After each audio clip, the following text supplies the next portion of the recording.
Hello, everybody, and welcome back to another episode of the Professional People Podcast. On this episode, I have on my associate over here at TDA, Driscoll Lilley, and his father, Bruce. We really focus on Bruce's career and all the life lessons that he has to share with us, and it was a great episode, and we enjoyed some cigars and scotch along the way. So I hope you enjoy, and welcome to the Book of Bruce. All right, welcome to a special edition of the Professional People Podcast. I'm your host, Dan Diederich. I got Driscoll Lilley here on my far right, another associate of mine at TDA, and his father, Bruce.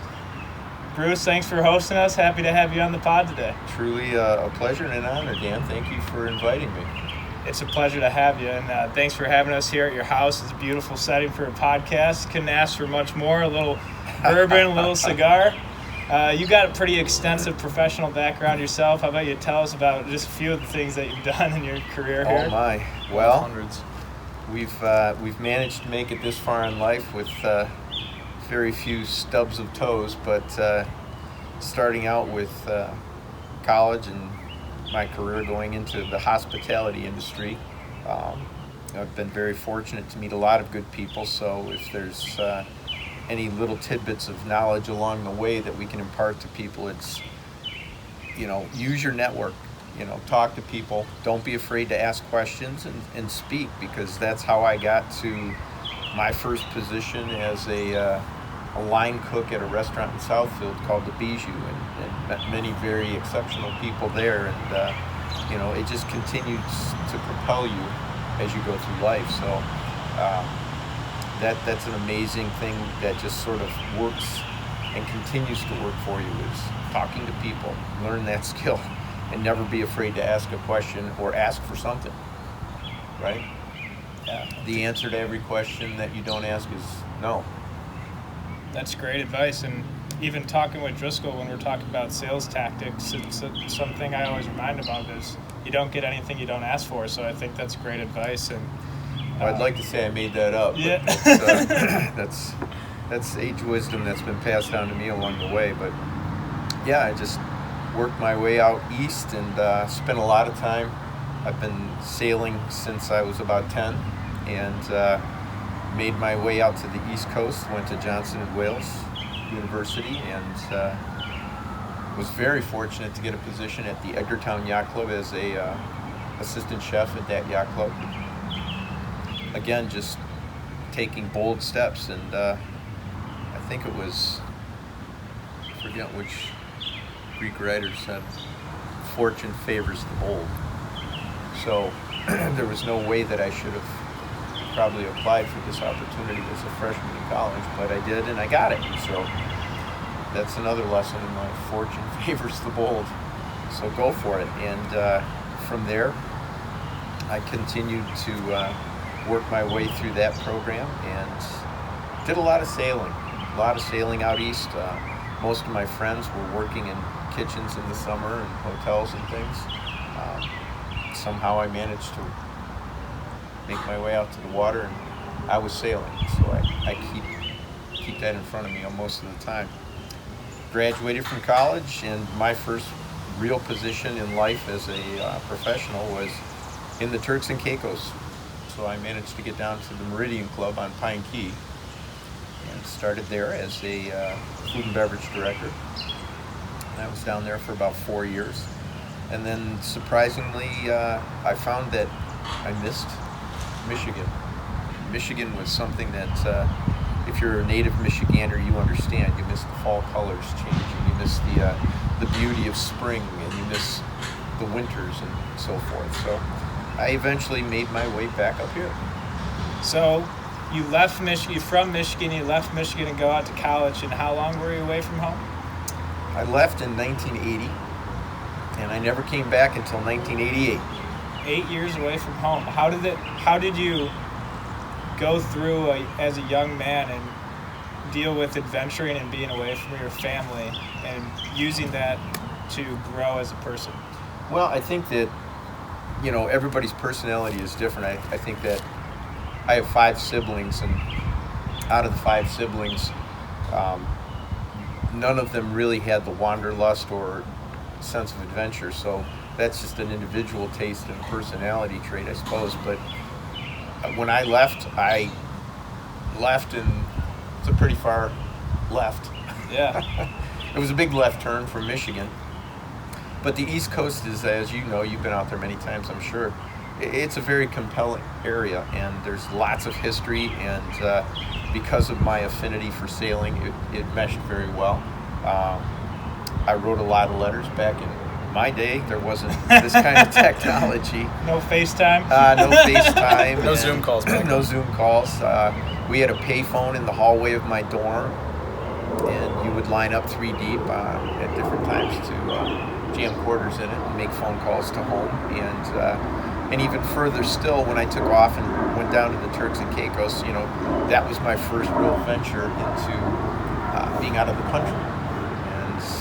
And I shipped everything that I owned down in like 3 bags and lived in a foreign country for 4 years, and on this island, on top of a lack of technology in the current era. This island had no telephones, no radio, and no television. So the only way to communicate with the outside world was by single sideband radio twice a year. So you would radio your parents and your family on Thanksgiving and Christmas, make a radio call, and you wrote a lot of letters. So it was a very different time, but it was a beautiful time. It was an experience. What do you think the biggest thing you learned from your time in Turks and Caicos and being away from technology was? Just connecting with people, and that's a very valuable skill to acquire and to continue to polish. Is just talking to people all the time, as much as you can, interacting with them, listening to them, and hearing what they have to say and showing true and genuine interest in their world and their experiences. That's a very important thing. Dealing with unique circumstances, as you can imagine, living on an 800-acre island, you have challenges, with supply chains and operations and staffing and all those sort of things. I've lived through 2 hurricanes down there, and they present challenges when you've got that kind of situation bearing down upon you. So those are some of the very valuable experiences that you get from that kind of travel and experience outside the country. Right. I also learned that coming back to this country is amazing. Yeah. As many times as I've been out of this country, coming back is always at the front of my desire. That's great. I always got to go back home sometime, right? Well, I'm glad our home is the United States of America, that's for sure. As am I. I could cheers to that. Amen. So, Bruce, what did you do when you got back from Turks and Caicos? Where did your career go from there? Well, interestingly enough, I came back from the Turks and Caicos to join a group of friends that I'd made on the Turks and Caicos Island that were sailors. These people were sailing over to Norway, and they had asked me to join the boat and take the boat across. So I managed to get on a very unique opportunity, which is a transatlantic voyage of delivery of a boat. So I delivered a boat from Antigua to Bermuda, and Bermuda to England, and England up into Norway. And then we jumped off the boat, and the owner's guests came on board. And we got to travel all through Norway and Scandinavia, went back down to England, met the boat, and then we sailed it back. So we've been back and forth the Atlantic twice on a very nice boat. Sailing across the Atlantic twice is something I don't think many people have done, but kind of a neat thing to do. From there, I came back home, went back out to the East Coast for a little while, and worked with a good friend up in North Adams, Mass, in the beautiful mountains of Massachusetts and New Hampshire. And then found my way down to North Carolina and started opening a chain of very, very nice restaurants down there in Greensboro. And then a dear friend of mine, Keith Famey, I don't know if you know Chef Keith Famey, he was on Survivor and all that sort of thing. He and I have been together since first grade. Played tennis at Farmington together. Anyway, he called me up and said, I'm opening a brand new restaurant in Royal Oak, Michigan, and I'd like you to come back. And I felt like, all right, I've been out of state of Michigan for about 8 years now. I think it's time to come back. So I did. And it was a great move and a great time for me to return to Michigan. That's awesome. So Driscoll, what kind of things have you learned from your dad's stories of his travels and pre-kids experiences traveling overseas before returning to Michigan? You know, it really made me have a different understanding of who he is. He's a lot cooler than a lot of people think. But I'm always enthralled by the stories of, sailing across the Atlantic Ocean, or my favorite one in the Turks and Caicos, where he caught a 12-foot bull shark off a floating dock. It's those type of stories that there's adversity involved in it. It's not necessarily in the business sense, but it's overcoming those adversities, and then also coming back to all the different connections he has in the networks, and learning that there's always new things to be doing out there, and it's more about who you know than what you know. And that goes back to the networking aspect. And then especially I wanted to branch into the management styles, because you've been managing companies and people, but you've also had children and coaching. What different aspects? Managing children. My biggest challenge. That's okay. But what aspects do you look for in the management sense of the world, business and the different clubs you've worked at? What aspects of workers do you look for that you can eye out and see that person's going to be successful in whatever they do? That's a very interesting question and a point. I've always maintained that you can train most anybody to do a given task with the right procedures. What you can't train is that innate, intrinsic work ethic and heart and personality.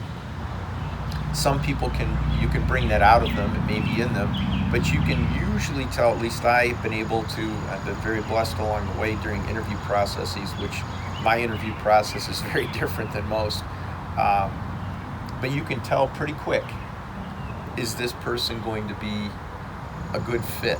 Are they going to be a good employee? Will they succeed in the position that you're going to place them in, and moreover, will they grow? Because that's what I really hope for, is you begin here and you start here and end somewhere very different. I always hope that we train people and treat people good enough, well enough, that they're capable of going anywhere they choose, but because of the way they're being attended to, cared for, and treated, that they choose not to. That's really the pay dirt, in my opinion, for any kind of a employer situation.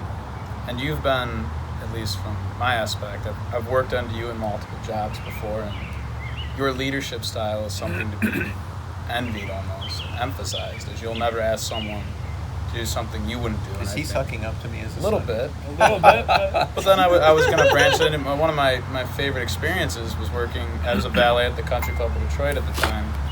And the chefs were coming out of the back with these big canisters of oil, dumping in these containers. And you go out there in your three-piece suit and start shoveling oil and hot mass into a dumpster with them. You'll never have anyone under you that you wouldn't do. You wouldn't ask them to do something you yourself wouldn't do. And that's leadership styles that anyone can look up to. It's interesting you bring that up, because I think that your father at the company that he started and you're now affiliated with is one of the future partners. I'm sure he feels the same way. Any successful company, any successful organization, leadership is a service position. The truly successful leaders in a company or in a management group are those that are servers. They need to know that they have to serve their staff. They are in charge of them. They are responsible for them. They're responsible for their growth. They're responsible for their success. And they're responsible for their mental health. And the leaders that understand that, they're the ones that retain staff. And also, the very hard part is when I have somebody that's super great and I know needs to be moving on, is knowing when to push them out the door and give them that opportunity to take what they've learned and thrive. because that's what I believe you were talking about at that point. Absolutely. You know, I walk the places that I go. You're constantly attending to small details, picking up paper, straightening things up, and that is osmotic. It's infectious. And staff that respond to that, they're the ones that tend to succeed wildly. I think you make a good point too, and because part of being a servant leader is then your team follows your suit, right? And then your team becomes servant leaders, and you build leaders Absolutely. within leaders, and then your organization wins as a whole, and you build great people. I wanted to rewind a little bit and ask you some of your tips and trips for interviewing, and how you find the people who have that innate ability to work hard and do what's right. How do you bring that out? And what you said is kind of a different interview process. It can be, and one of the things that I very strongly believe is positive energy attracts positive people. And I'm amazed at the group of individuals that have assembled on the staff that I'm currently working with now. We've kept them for 4 years, and they're all dynamite individuals. Each one of them has a very unique personality, and each one of them has a very unique skill set. And those people are attracted by a similar mindset: success, excellence, high standards. They want that. I don't know many people that want to fail. I mean, I just don't.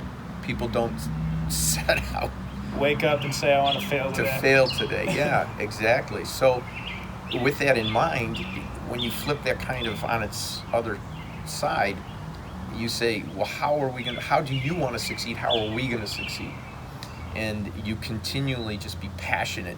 And there's an element of any position, no matter what it is you're doing. And I'm sure Driscoll will tell you, he has heard this from me since the day he was born. It's like, I just don't care what you're doing. I don't.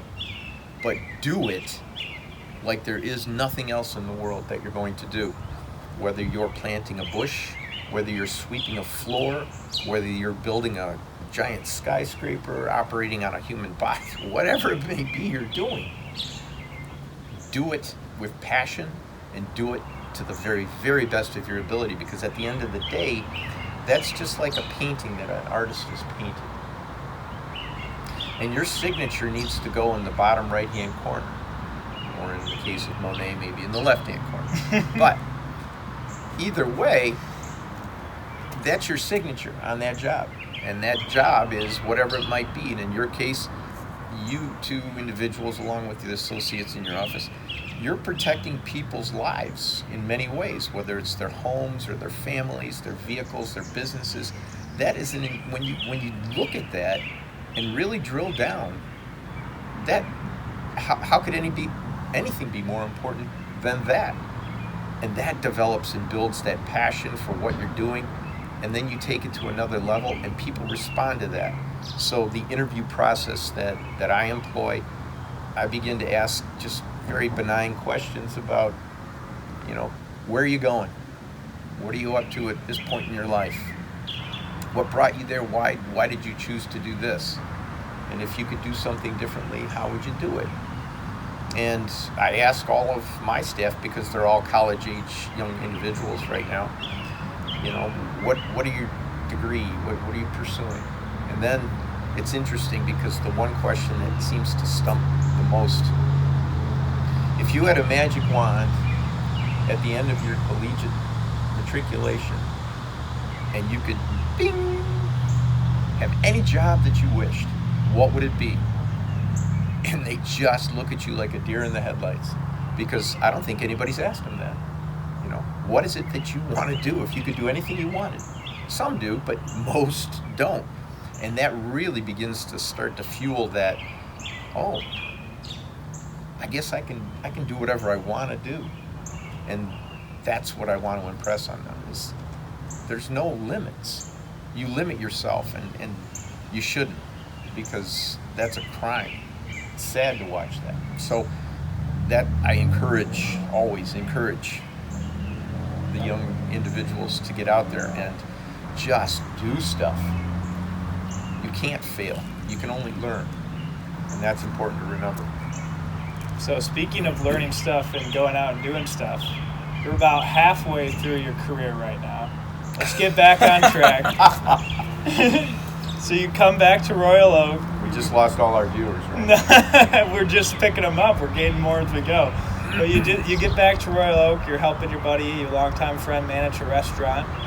Do that for a while, I assume. And where do you go from there? Well, I continued in the restaurant world, and then I branched out into kind of sales. And I started working in a position selling wine. And I'm very passionate about wine. I love wine, and I've learned a great deal about wine. So we did that. And that's when I moved to Royal Oak, and I met, through the grace of God, your mother and my beautiful wife, Peggy. That was providential in its nature. And we shared a lot of really, really wonderful characteristics that were harmonious and at the same time sort of antagonistic simultaneously. So she's a very avid athlete, and a biker and a swimmer and a runner, and I enjoy biking and hiking, and so that's where I met Driscoll's mother. And from there, my career continued to go into the hospitality world. Once we moved into this home, which that was 26 years ago,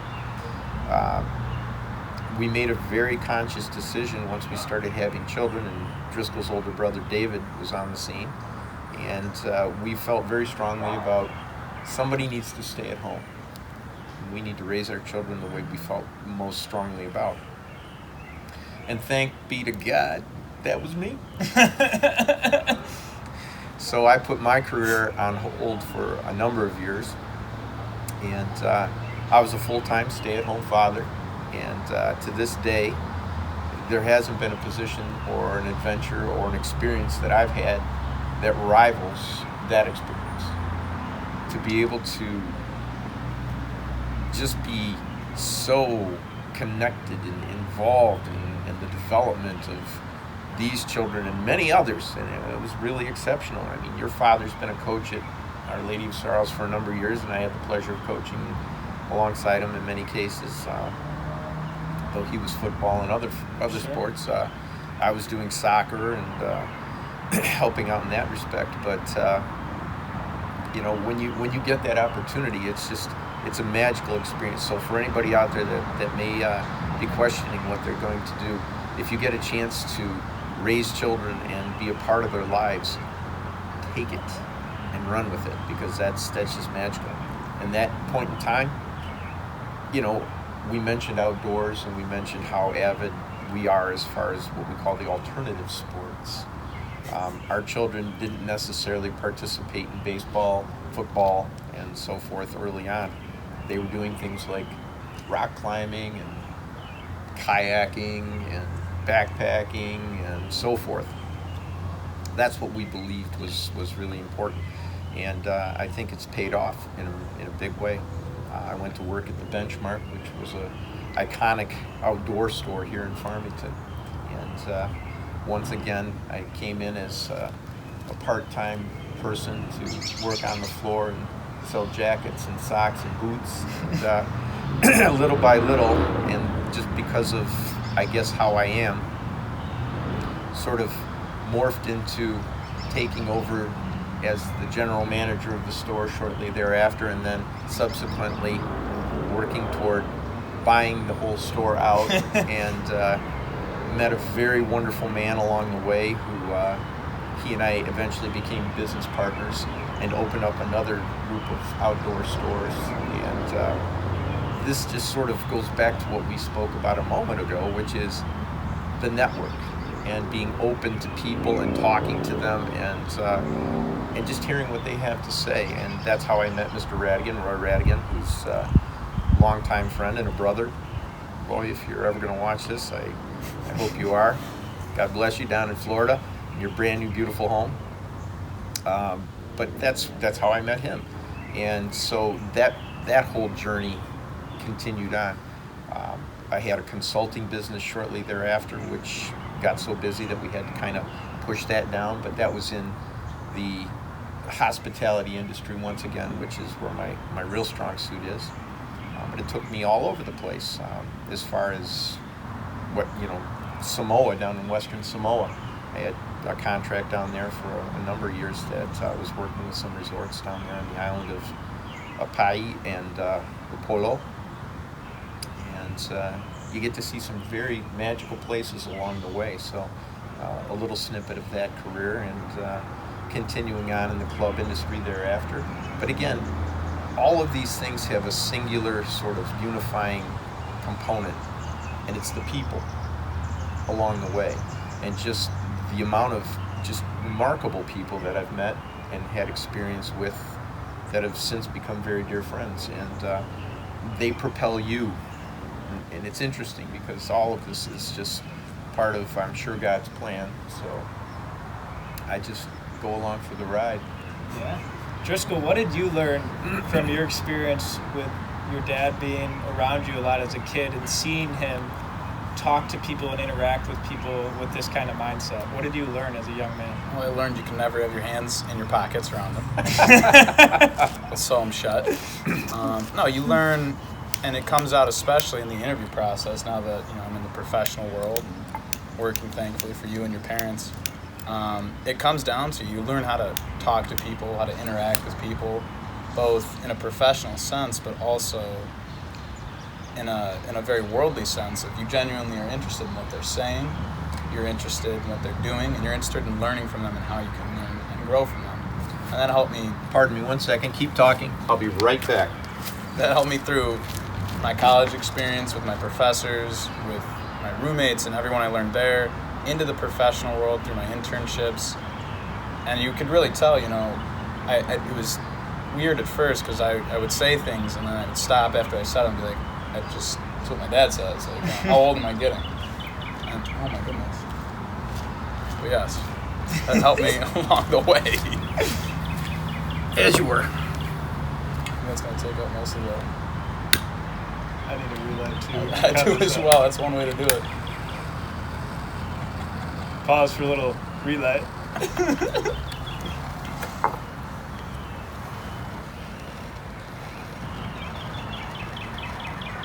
Bring this air off here. Thank you. There we go. Now we're back in action. This never fails. Perfect. But yeah, as I was saying, all the lessons, you learn on the way, especially at a young age, and you think, how is this going to help me? This is more just a hindrance at the time. It comes out in the professional sense that everything he was doing and teaching me how to interact with people and be respectful and look people in the eyes, keep my hands out of my pockets and whatnot, was all growing towards something in my future. So it was all a very, investment at the time, which I'm eternally grateful for at this point.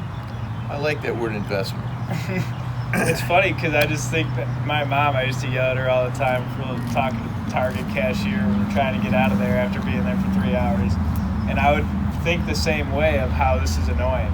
But then you grow older and you realize you just take interest in everyone, you never know what door is going to be open. Exactly. It comes back to networking, meeting people and then growing from there. I think networking kind of gets a bad connotation, though. It's so much business sense around it, but the word, that it's really so much more than that. The word is in some ways become cliche in that respect, but the whole idea of networking began with the disciples. I mean, think about it. They talked to people. That's how the Catholic faith grew. That's how Christ got his message out into the world. It's like, you got to talk to people. And if your message is compelling and it bears truth, people will listen and they will come to you, whether it's because you have a trust factor in your particular world. That is gold. Trust is everything. When somebody begins to develop that kind of relationship with you, that there's absolute trust, then you're no longer buying and selling things. You're doing things together in a very, very symbiotic way. So that's, call it networking, call it business groups. You can put any name on it you want, but at the end of the day, it's the same thing. It's a genuine care for another individual, being confident enough in your world, your ability, and yourself, that you're able to talk to somebody with ease.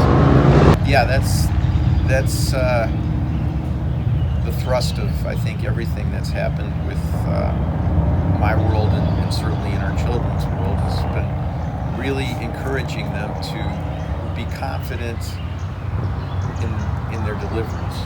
Just talk to people, and you're in a gathering period at this point in your lives. You're in a gathering period. You're never really out of that period, by the way. I'm always reading.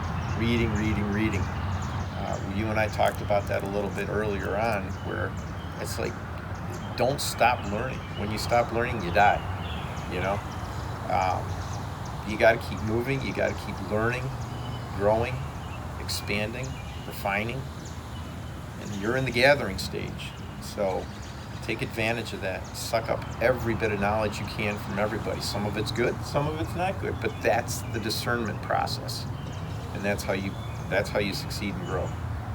Well, it's funny you say that, because before we started recording, you were just telling Driscoll he didn't even know you've been taking classes at Hillsdale, even to this day. Greatest college in the country. But have you always done it's that? An unpaid endorsement. We'll charge Hillsdale for the ad, but have you always had that? You kind of talked about it in your younger years, where you had that knack for adventure. Have you always kind of had the same feeling with your knack for learning and continual growth? I'd like to say yes, and I think if my parents, God rest their souls, were here today, they would say the same thing. Certainly my contemporaries and my siblings would always say that. I thrive on knowledge and the acquisition of knowledge, and so should everyone, frankly. And where you get that knowledge, where you define that knowledge, is very important as well. There's an old technology statement saying, cliche, colloquialism, whatever you want to use, garbage in, garbage out, right?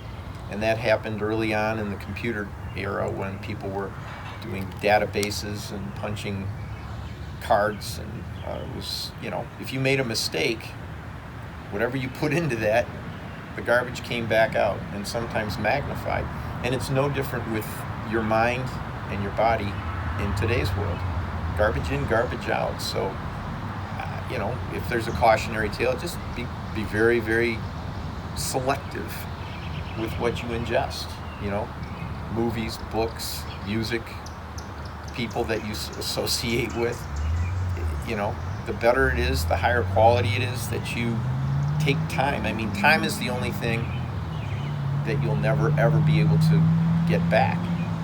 You can't create it. You ask anybody who is enormously wealthy it's time. Time is money, time is time. It's time. So use that time in a very, very valuable way. If you've got free time, read something beautiful. Sit and relax, absorb yourself in, we're listening to these gorgeous birds chirping around us and this gorgeous trees. Draw a picture. I'm not artistic, so what? Sing a song, listen to good music, read an exceptional piece of literature, expand your mind, expand your world. Write a letter to a friend. A handwritten letter. Not a text. Not a text. Not an email.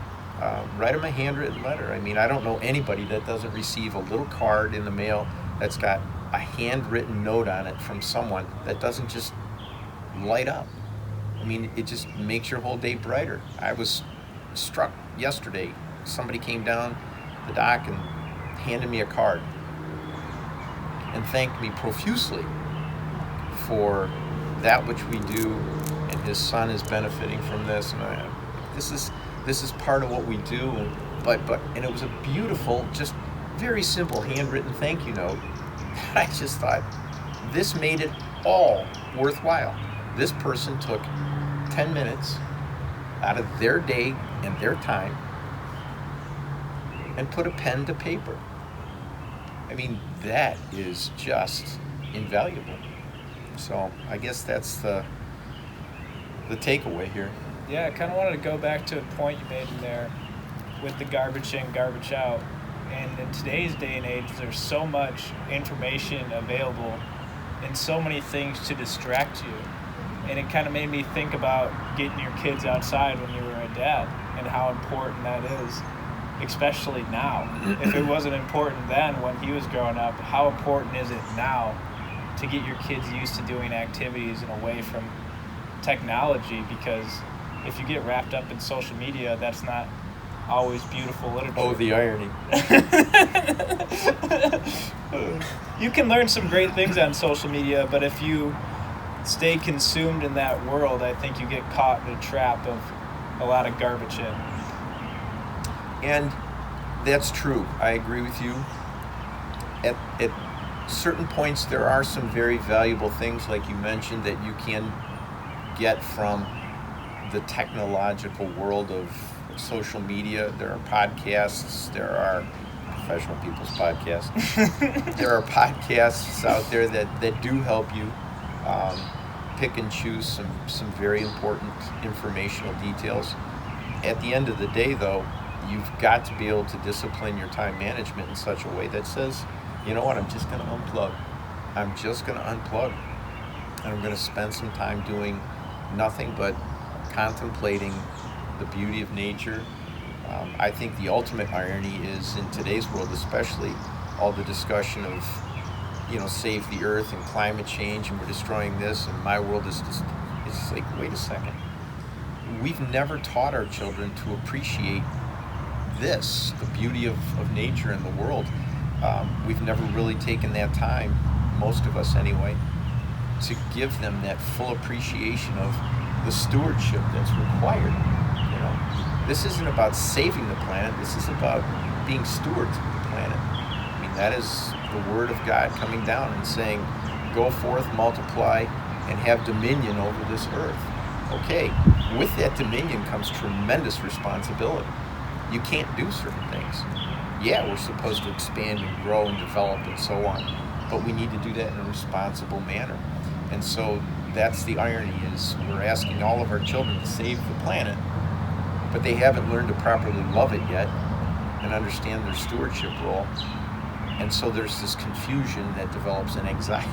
And I think, maybe if we just took these individuals out and walked them through the woods, down a really beautiful path, taught them to pick up some litter on the side of the highway, whatever, that message would naturally happen.